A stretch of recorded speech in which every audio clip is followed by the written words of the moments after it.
பார்த்திங்கன்னா நிஃப்டி ரொம்ப ஹெவியாக இறங்கியிருக்கு. ஸோ 450 பாயிண்ட் 460 பாயிண்ட் இறங்கியிருக்கு.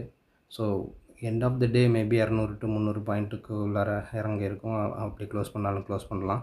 ஸோ இன்றைக்கி பார்த்திங்கன்னா கன்சூமர் தவிர மற்ற எல்லா இண்டெக்ஸஸுமே ரொம்ப அடி வாங்கியிருக்கு. அதிகபட்சமாக மெட்டல், ஆட்டோ அதிகமாக அடி வாங்கியிருக்கு. ஸோ டாப் லூசர்ஸில் பார்த்திங்கன்னா மெட்டல் ஸ்டாக்ஸ், ஆட்டோவும் நிறையா இருக்குது. ஹிண்டல்கோ, டாடா ஸ்டீல் இது எல்லாமே ரொம்ப அடி வாங்கியிருக்கு. ஸோ கெய்னர் லிஸ்ட்டில் பார்த்தோம் முன்னாடியே கன்சியூமர் குட்ஸ்லாம் நல்லாயிருக்கு. ஸோ டாட்டா கன்சியூமரோ, ஹிந்துஸ்தான் யூனிலீவரோ கொஞ்சம் அப்பில் போய்கிட்டு இருக்கு. ஸோ இன்றைக்கி நான் என்னென்ன வாங்கினேன்னு பார்த்தீங்கன்னா gold BeES, Nifty BeES, PNC Infra இது 3 வாங்கியிருக்கேன். ஸோ இன்னொரு போர்ட்ஃபோலியோவில் IDFC first bank, Tata motors and Godrej industries. So இதெல்லாம் ஆவரேஜ் பண்ணுறதுக்காக வாங்கியிருக்கேன். ஸோ இன்னும் மார்க்கெட்டு கீழே விழுந்தால் இன்னமும் வாங்கணும். ஸோ இன்னும் 10-15 நாள் இருக்குது. அதுக்கேற்ற மாதிரி அமௌண்ட்டை பிரித்து வச்சுக்கிட்டு டெய்லி 5000 இல்லை டெய்லி 1000 டெய்லி 10,000 உங்களுக்கு எவ்வளோ முடியுதோ அதுக்கேற்ற மாதிரி அமௌண்ட்டை பிரித்து வச்சு இன்வெஸ்ட் பண்ணுங்கள்.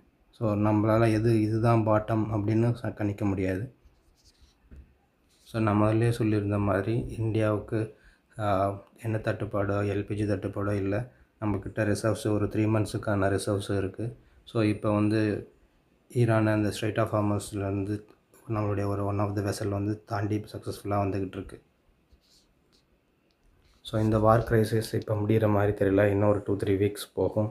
கண்டிப்பாக ஈரானியன் அவங்க ஹெட்டு $200 வரைக்கும் கொண்டு போயிடுவேன் அப்படிங்கிற மாதிரி மிரட்டினார். அது இன்னொரு கமெண்ட் ட்விட்டரில் என்ன போட்டிருக்காருன்னா, starting the war easy, ending the war அவ்வளோ ஈஸி கிடையாது அப்படிங்கிற மாதிரி அவர் போட்டிருக்காரு. ஸோ நொமுரா கொஞ்சம் ஸ்டாக்ஸுக்கு ரெக்கமெண்டேஷன்ஸ் கொடுத்துருக்காங்க. இந்த ரெக்கமெண்டேஷன் நீங்கள் கோத்ரூ பண்ணுங்கள். இது கரெக்டாக இருந்துச்சுன்னா, உங்களோட அனாலிசிஸ் கரெக்டாக இருந்துச்சுன்னா வாங்குங்க. நான் சொல்லிட்டேன்னா நொமுரா சொல்லிட்டாங்கன்னா இதையும் பிளைண்டாக பை பண்ணாதீங்க.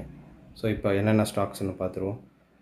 என்பிஎஃப்சியில் நான் Tata Capital, Piramal Finance, L and T Finance இதெல்லாம் நல்லா பண்ணணும். 20% மேலே அப் சைடு இருக்குதுன்னு சொல்லியிருக்காங்க. ஸ்டீல் செக்டார்ஸ் இப்போ பிரச்சனையில் இருக்கிறதுனால அதையும் கான்ட்ராபெட்டாக எடுக்கிறாங்க போல இருக்க. Tata steel, JSW, Jindal Steeles இதெல்லாமே. ஸோ கன்சியூமர் நல்லா பண்ணுன்றதுனால இன்றைக்கி பார்த்தோம் நம்ம மார்க்கெட்டில் அது நல்லா பண்ணிக்கிட்டு இருக்கு. So Tata consumer, Marico, Dabur, Britannia இதெல்லாமே நல்லா பண்ணணுன்னு எதிர்பார்க்குறாங்க. தேங்க்ஸ் ஃபார் வாட்சிங். Please subscribe my channel to get the latest update.